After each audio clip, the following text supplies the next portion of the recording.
لو انت اهلاوي وما اتفرجتش على ماتش الاهلي والمصريه للاتصالات النهارده في كاس مصر دور ال 32، يبقى ربنا كرمك.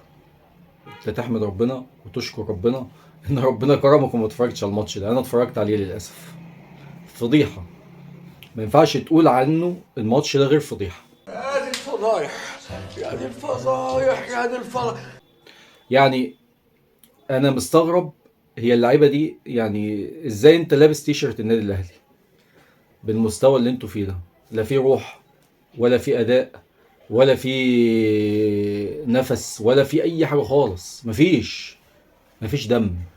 هو ده المصطلح اللي ينفع يتقال. فضيحه ولعيبه ما عندهاش دم. بقى انتوا هتفلحوا انتم، بقى انتوا هتفلحوا انتم. ما هو العينات اهي يا اخو. اه اهي. تمام.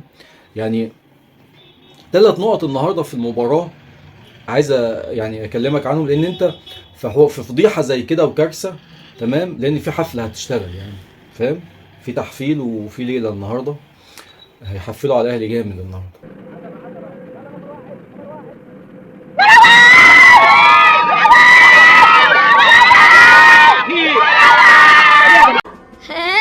يلبس.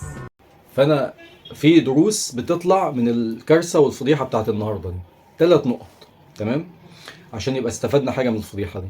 النقطه الاولانيه، الاهلي ما عندوش صف تاني، ما عندوش دكه تنفع بربع جنيه. تخيل. مفيش خالص. مفيش مفيش خالص.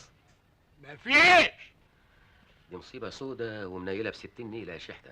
الدكه النهارده يعني، ما انت بتتكلم اللعيبه الاساسيه مع المنتخب. تمام، النجوم. فانتوا دلوقتي المفروض انتوا بتثبتوا نفسكم، عشان انتوا بتاخدوا فرصه.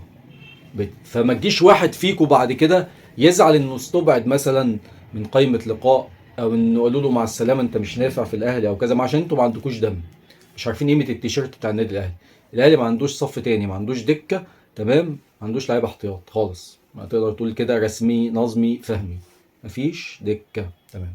احمد رضا النهارده بلح، كوكا بلاحين. يعني انا مش عارف الاهلي ما يمشي يا عم، ما تمشوه. هو عايز يمشي، ما قال لكم كذا انا عايز 30 مليون، قولوا له 30 مليون ايه؟ ده احمد ربنا ان لو ادوك 5 جنيه و40 قرش. ده حاجه غريبه جدا. انا مش عارف كوكا ده ايه ده، ولا مش فاهم والله. يا سامي لا تعرف بارد من حامي.